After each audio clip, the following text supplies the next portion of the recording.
Thank you so much for taking the time, especially on such a busy week when it comes to vaccine developments. My pleasure to be here with your viewers. It's important for us to tell a story about what's going on with the vaccine authorization process.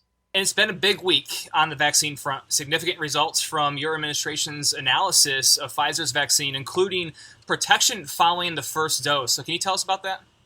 Our scientists have been looking at the data in this application, and we've been looking at a variety of things. Most importantly, the efficacy, how well this works in terms of protection from COVID-19, but also on the safety. And that's in the general population in this trial, but also different ethnic and racial minorities, elderly, et cetera. Part of that is also looking at whether one dose of this two-dose regimen provides any protection. So obviously, those are the factors that we'll discuss internally and that we'll discuss with our Vaccine Advisory Committee, which is on Thursday. There's reports out today that it does offer protection on that first dose as high as 50-some%. And does that give any credence to the idea of getting that first dose in as many armed as possible, the full 100 million that the U.S. has procured? I think it's really important, first of all, that we not prejudge what's going to come out of the Vaccine Advisory Committee and before we make our decision, because that's one of the factors that we will look at and we will judge and we'll make a recommendation about. I think the other important point, Brian, is that these trials were done with the two-dose regimen, and that's where the data comes from, and that's where the most or the longest data, if you will, and follow-up comes from the two-dose regimen. And so we don't want to prejudge whether that will be adequate or not. And what I'd say is let's see what our discussions hold before we draw any conclusions regarding that. There's some other developments based on the data that was released by your administration, including how the Pfizer vaccine interacts with various demographics. We're talking about age, gender, race. Can you walk us through those?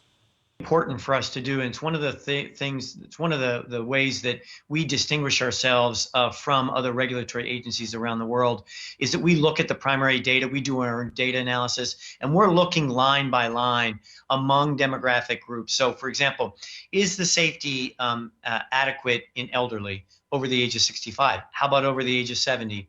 What about pregnant women? What about underrepresented minorities, African Americans, the Latino population? And so those are the sort of data that we'll provide and discuss so that we can ensure that our decision is generalizable to the entire American population. It's one of the things that we do to ensure the safety and efficacy of the vaccine. Correct me if I'm wrong, but the data has been released on the initial results. Obviously, this meeting's not till Thursday, but the data has been published already. Is that correct? Yes, our preliminary assessment of the data has been put online. This becomes part of summary data that goes to the Vaccine Advisory Committee. We'll have a thorough discussion of that on Thursday, but it does represent our initial, at least, assessment by the agency. That's correct. Okay. Is there a plan?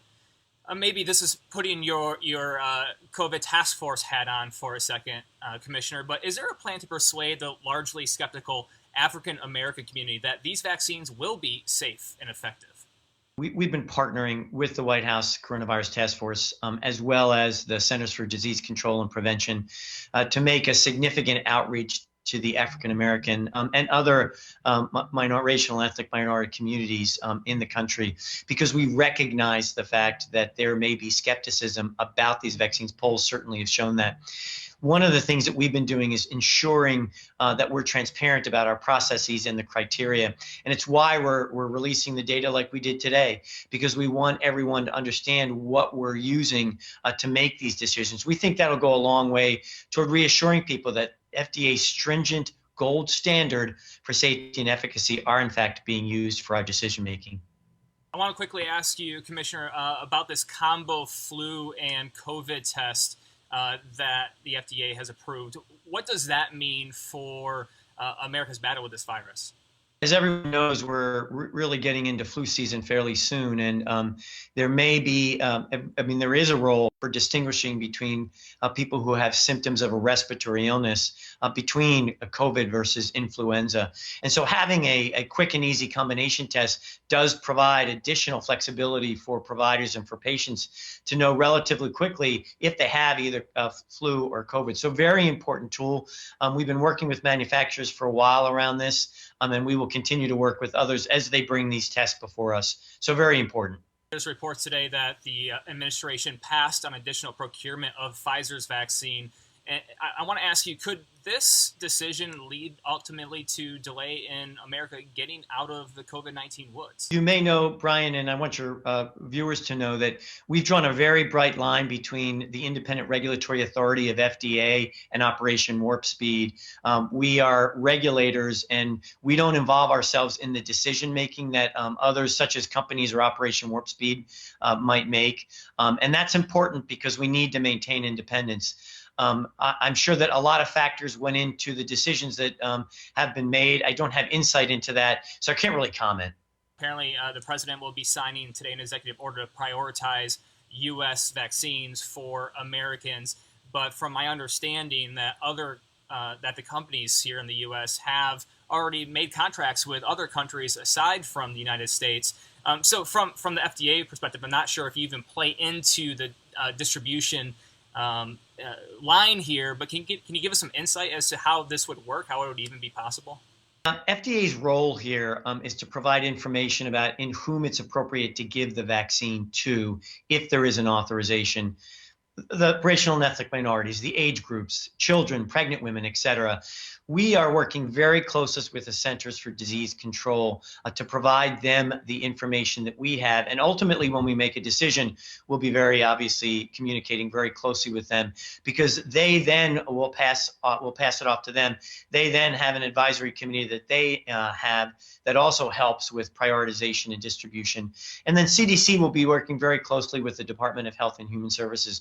So our job is to use a data-driven approach from the clinical trials, tell everyone what the data shows and what our authorization, if it occurs, would be for and in whom should get the vaccine. Based on that data, Commissioner, is there anyone that should not get it? Pregnant women, children, those who are maybe immunocompromised? If we issue an authorization, we'll address those issues. It may be, Brian, that we don't have enough data from the current clinical trials to make a determination, but our intention is to be transparent about answering those questions when a determination is made about the application. Anything that you believe that our viewers should know about this process moving forward as we march towards a vaccine? Brian, we have used this very similar criteria for the vaccine authorization process that we would for a normal vaccine application. I have 100% complete faith in the scientists of the FDA. America's FDA has a very robust record. We are the gold standard for safety and efficacy of medical products. And if our career scientists agree that we should authorize a vaccine, I and my family will be first in line to receive that when it's appropriate. Commissioner Hahn, really appreciate your time. Thank you so much. Thank you, Brian. Take care. My best to your viewers. All right. Take care.